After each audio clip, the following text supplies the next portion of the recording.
Start with Bryan. I'm Bryan Johnson, and I edited From the Heart and directed Who Will Lead the Way. Hi, I'm Alen and I directed Sometimes Noise and Dreams, and that's it. Deatra here. I wrote and directed Publicist. Leroy Mack, I produced Mary Jane. Goodwin, acted in Emotional Blackmail. Kathya Playwright for Emotional Blackmail. Tyrone Brown, directed Emotional Blackmail.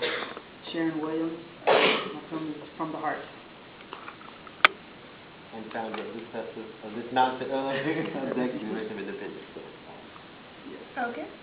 Does anyone have any initial burning questions they want to ask before we get started? Okay. Well, maybe we could have each of the filmmakers and then the playwrights talk a little bit about their piece and what your inspiration for your piece was. Whoever wants to start first. All right, I'll go. Who Will Lead the Way was part of a bigger production for a local church's youth choir, and it was part of Martin Luther King tribute, and the video played in the middle of a song selection. So the youth choir sung, and all the children in the video were also in the choir. So they sung a song, and then they showed the video.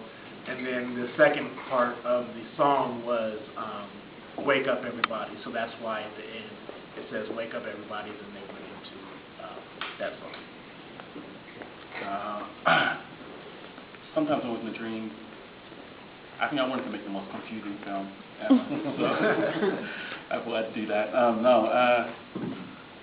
Basically I just wanted to sort of talk about something I felt really strongly about, which is the struggles of sort of balance family and work, and how you can get lost trying to strive for, dreams and so on and so forth, and just the pain of really figuring out who you are as a male. And this, it's a really complicated film, so I don't want to really sort of take up all the time, but I think that I really feel like short films can be a lot more sort of liberal in their storytelling. So I want to do something that was almost like a poem in a way, or sort of a dream in a sense. And so that's why it's a little bit loose, But yeah, that's really what it came from. Addicted was inspired by a trip to the salon, and initially when I cut my hair, but it's several different things that I wanted to touch on in the film, one being just beauty, our perception of what beauty is, how hair plays a tremendous role, not only in black culture, but in all cultures for women. And just wanted to have kind of fun with it and do a visual piece since it's a silent film. So.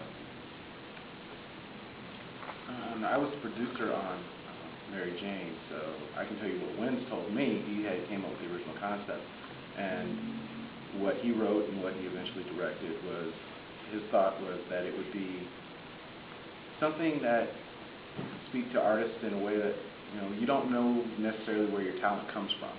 Sometimes it's just there, and what do you do when it just doesn't come anymore?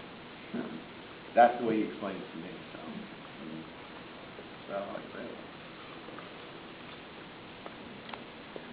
say. Emotional Blackmail. Actually, I'm the resident playwright for Brown Box Theater Company, Tyrone's theater company, and he actually came to me and asked me to write this piece about black men emotion.